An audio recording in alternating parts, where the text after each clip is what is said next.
Hello दोस्तों, नमस्ते। मेरा नाम कविता है। मैं आप सभी को एक गैस सिलेंडर के ऊपर एक गीत सुनाने जा रहे हैं। अगर मेरे गीत अच्छी लगे वीडियो को लाइक करें, शेयर करें और कमेंट करें। गैस मिलत नाही बढ़ल महंगाई पिया काऊ तू है बताई पिया ना। गैस मिलत नहीं बढ़ल महंगाई पिया तू है का बताई पिया ना। तुम्हें का बताई पियाना, तुम्हें का बताई पियाना। गैस मिलत नहीं, गैस मिलत नहीं बढ़ल महंगाई पिया का तुम्हें बताई चला चूल्हा पे खाना पकाई पिया के का तुम्हें बताई पिया न। चला चूल्हा पे खाना पकाई पिया का तुम्हें बताई पिया न।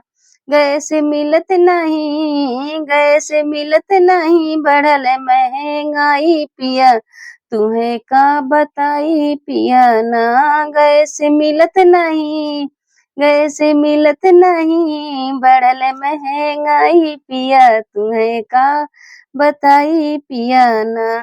कि सगरो मचल हाहाकार केहू सुने ना पुकार की सगरो मच हाहाकार केहू सुने ना पुकार केहू सुने ना पुकार केहू सुने ना पुकार। कैसे नीक नीक भोजन बनाई पिया तुम्हें का बताई पिया न। कैसे नीक नीक भोजन बनाई पिया तुम्हें का बताई पिया ना। तुम्हें का बताई पिया ना, तुम्हें का बताई पिया ना। कैसे नीक नीक भोजन बनाई पिया तुम्हें का बताई पिया ना। गैस मिलत नहीं बढ़ल महंगाई पिया तुम्हें का बताई पिया ना। गैस मिलत नहीं बढ़ल महंगाई पिया तुम्हें का बताई पिया।